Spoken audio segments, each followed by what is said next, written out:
The Puck Portfolio with Andy MacNeil. Happy Monday. Welcome to the Puck Portfolio. I'm Andy MacNeil, your host. I'm here on weekdays to provide NHL projections, betting advice, and strategies to help you make informed bets throughout the NHL season. This show is sponsored by NorthStar Bets. They're available across Canada. They offer early odds on the next day's NHL games, which we really appreciate here on this show. It was a pretty quiet weekend for me on the picks side of things. Had 4 plays officially over the weekend. Went 2-2. Luckily, big winner on the Blue Jackets, plus 140 on Friday night over the Senators. A plus 170 winner on the Flyers in the shootout over the Penguins on Saturday. And the 2 plays that lost were small plays. So really no harm done. Actually came out ahead a little bit. So very happy about that. On the season, let's check it out right now. Don't have a chance to bring it up here on the screen. A little press for time on that front, but 63-45 on the NHL money line this season. That's a 15.5% return on investment for 18.5 units. We're going to get into the schedule breakdown a little bit here. Just quickly touching on everything. If you've been here before, you know the deal. So we've got 3 days up on the screen right now.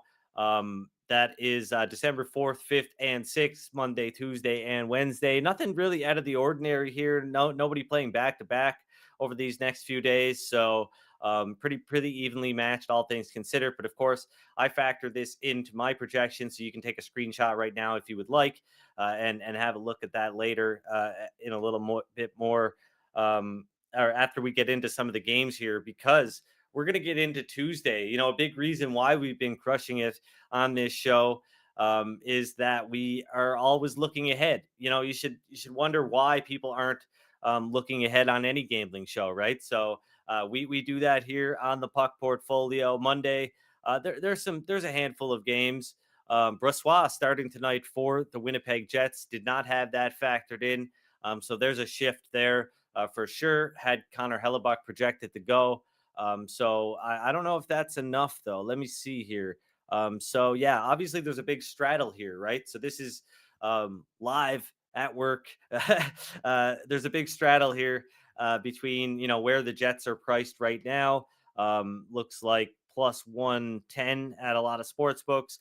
There's 40 cents to where they're priced, or to where the Hurricanes are priced at minus 130. So, or 30 cents from plus 105 to minus 125. So, unless you think that it's a 50-cent move or something, it's going to be pretty tough to find value on the Hurricanes at minus 130, unless you already thought they should be a fairly sizable favorite already. Then there's definitely some value, but I can't say for sure whether or not there's value betting on Carolina at this point. Haven't had a chance to update my numbers.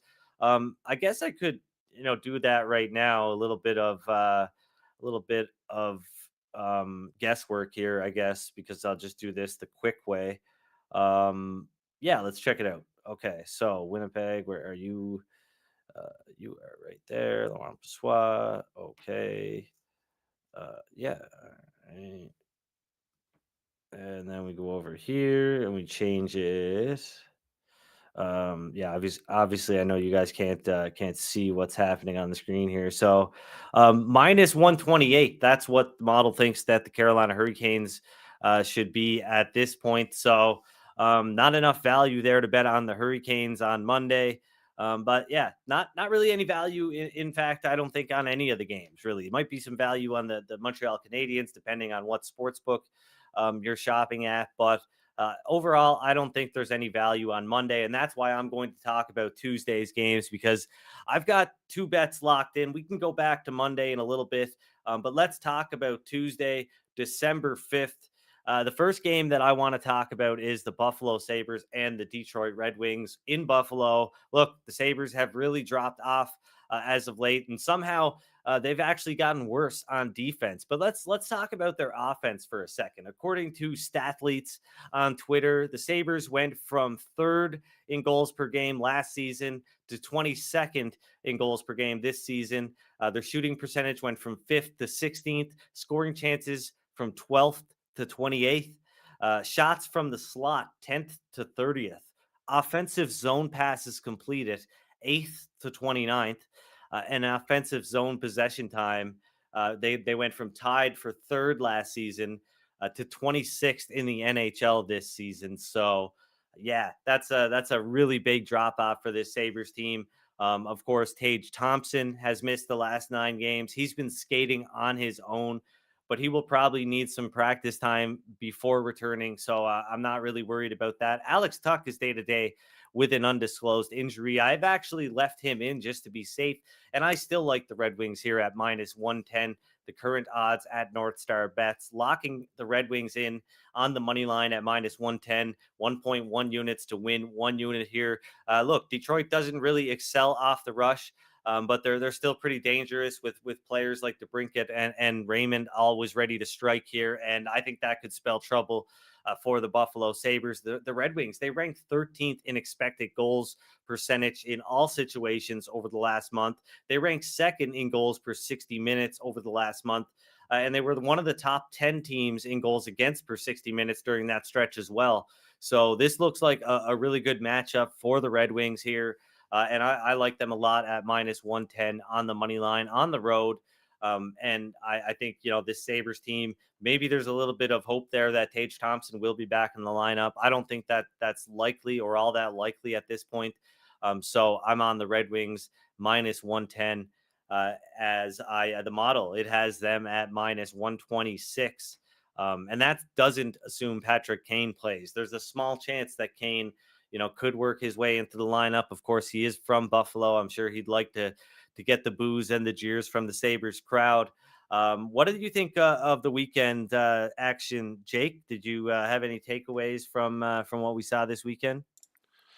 Yeah, I mean I mainly watch Habs games. That's that's my weakness. I watch the Habs games, and I watched Weakness and a yeah. punishment, if I Yeah, have to right say. now it's a curse. Sometimes it's okay, but right now it's a bit of a curse. But they fought back from 3-0 down against Detroit. It ended Yep. up being, kind of an exciting game. Unfortunately, the loss of Alex Newhook is hurting Habs fans right now. Like when you got a team that is not going to make the playoffs and the expectations are low, you at least want those prospects that you have to get some good development time. And now with Kirby Doc and Alex Newhook out, for extended periods of times, that's not happening either. So yeah, I mean that was a fun game. NFL had a good weekend. Lots of good games. Packers pulled off a big upset against the Chiefs. They're playing good. We got a coworker who's a big Pack fan, so and he sort of has the same dilemma as I do as a Habs fan. Is like, a few weeks ago he was expecting a nice draft pick, and now the Packers are winning games, and that draft pick's getting worse and worse. And it's like, okay, if you're not really going to make noise in the playoffs, you want a good draft pick, but at the same time you don't want to cheer against your team. So it's like you're in that kind of no man's land. Yeah, thankfully there's still a lot more time left for the Canadians to really sewer themselves here. So I don't think you've got to worry about that. They'll still probably end up with a pretty nice draft pick. But moving on, the Los Angeles Kings in Columbus taking on the Blue Jackets. I think this is going to be a really tough one for the Blue Jackets. Of course, the Kings are great on the road and unbeatable on the road, and they are just arguably the best defensive team in the NHL. I don't think it's really all that arguable right now. Like it's insane what LA is doing. They are first or second in every meaningful defensive category. And they're so well. They do such a good job at defending the rush. According to Stathletes here, ranking first in shots off the rush and seventh in scoring chances against per game, second in rush scoring chances against per game. So, really wish we had some more access to this data because it does really give us a better look at what the profile is of this team. And teams across the league. So this is going to be a tough one for Columbus. Obviously, they've played a lot of hockey in this last little stretch. And yeah, this is going to be a very tough game for the Blue Jackets. I will say that if you look around some Canadian sports books out there, you might find a really, really off-market price on the LA Kings worth looking around if you are in Canada. But we're talking we're talking about odds that we can get down on. So not gonna reference those odds right now. But the Kings a minus 187 favorite at NorthStar Bets right now. And that is lining up minus 185. Sorry, that is lining up pretty much right there with the model, which has the Kings at minus 187. So right now it's the Detroit Red Wings. That is my best bet for December 5th, Tuesday. But I do have one more play, and it's a smaller play, a half unit play, but could be a big payout, could be over a 1 unit payout. It is San Jose Sharks at plus 130 or plus 235, sorry, on the money line. The Sharks are in Long Island taking on the Islanders. And we just learned, and that's a big, this is not going to be worth, valuable information on Tuesday. It's valuable right now because we just learned that Brock Nelson and Noah Dobson are both day to day for the Islanders. Those are two big losses for this Islanders team, who I think, they have dreadful underlying metrics. They've been, sticking around in games, whether they're winning or losing, very close games. This Sharks team, though, they've been, just absolutely annihilating any squares who thought they'd fade the Sharks all season long and get rich doing so. This Sharks team has been really turning it around. So I just want to point out how great of an opportunity this is at plus 235 to get down a small bet, half unit play on the San Jose Sharks and hope for the best, because this Islanders team, they aren't blowing anybody away. Hey, they might blow away the Sharks. That can happen. The Sharks are a very bad team, but I don't think the New York Islanders are all that good either. So Sharks plus 235, half unit play on the money line. Looking forward to this one. Good to get down on this one when the information is fresh here. We just learned about this on Twitter a little while ago. So if you haven't already, please like and subscribe to Canada Sports Betting YouTube channel. Like this video, tell your friends about it. Help us out on Twitter, share it, tweet it. That would help out a lot as we try to climb the charts here, because like I said, we've been crushing it. Let me just bring up those stats again. 63 wins, 45 losses, 18.6 units in the bank, 15.5% return on investment. It's been a good season, and it's been a little bit of a slow transition out of November into December. Not a lot of value on the board, but you can expect that when you're crushing the market. You can expect that it'll catch up at some point. So we've just got to bide our time and look for our opportunities. And I'm sure as things come here, we'll get some more action down the line. But just going to take it slow. Look for the best opportunities. I think we found two really good ones for Tuesday. The Detroit Red Wings at minus 110 to beat the Buffalo Sabres to win 1 unit, and the San Jose Sharks at plus 235. Bet a half unit win, roughly about 1.17 units. Slats in the chat. Alex Nedeljkovic confirmed for the Pens. Hart in for the Flyers, so that gives us a good chance to transition over to Monday. We'll talk about the rest of Tuesday's games on Tuesday. We've got 2 bets locked down. I think they're going to be pretty good bets, so happy about that. But let's transition over to Monday and check out the projections for Monday, December 4th. Now, look, I was a little bit worried that I was going to feel behind here. Yesterday was my birthday. My wife planned a bunch of surprise stuff that I was not expecting, and yeah, I'm very very grateful, but didn't get as much work done as I usually do on Sundays. Let's just say that. I was feeling a little bit behind last night, but when I finally did get caught up on Monday's games, I thought, there's not a whole lot here. There really isn't. I mean, we got a great price on the Flyers. Even if you didn't get that plus 170 price that I locked in on the Friday episode of the Puck Portfolio, when we looked ahead to Saturday's games, you still probably got a great price, because we thought the Flyers should be priced down around the plus 140 range. That's where they closed. And that's why you won't get a great price on the Flyers today. But now with Nedeljkovic starting, there is a change here. Obviously, I had Jarry and Hart projected to be the starting goaltenders. So Pittsburgh, small favorite on the road, minus 111. That nullifies that. So where are we at here with the Flyers? Can we get a good price, or has it all moved um, that fast. So look, NorthStar Bets already down to plus 102, but there is a plus 110 out there at another Canadian book, a very prominent Canadian book. Um, yeah, let's just call it out because we do want to lock this in. We're gonna lock a half unit play in on the Flyers at plus 110 at Bet365 because that is there and available. So why not? Let's take it. Let's take it. Um, half unit.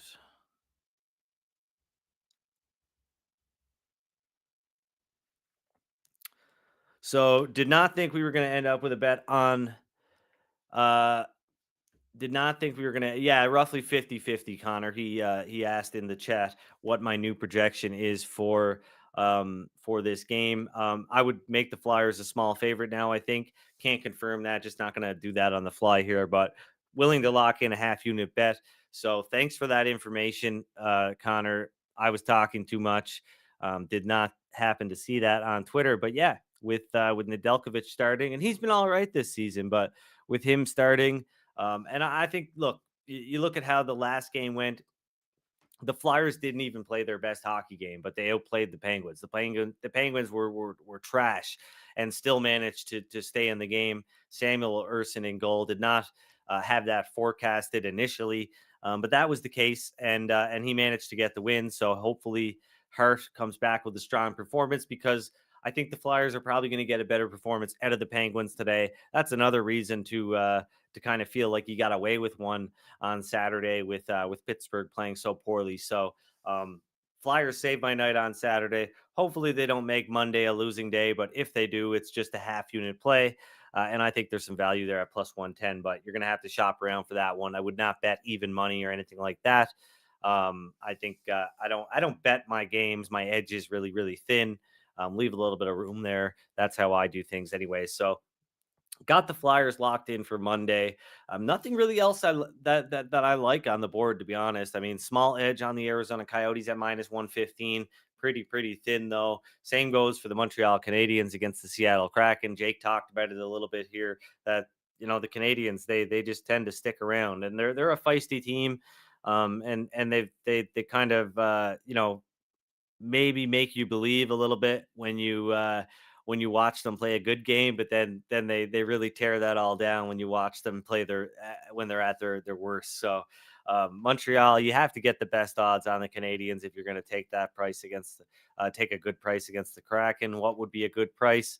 Yeah, I mean, it's Connor in the chat, hard to back Montembeault out of any of the Montreal goalies too. Yeah, I mean, prior to last season when Montembeault was great, he hadn't been all that good. I mean, he was a fade goalie when he was in Florida. He was an auto fade in a lot of cases. And I thought that was going to be the case in Montreal, but was wrong last season, unfortunately.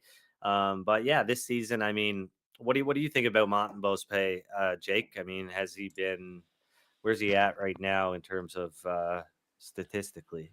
I will look really quick. I don't know if he's still at the top right now, but I keep hearing that he's the best, if not, among the best goalies at 5-on-5. The problem with the Habs is they give up so many power plays, and their special teams has been kind of brutal this year. So his numbers are a bit skewed.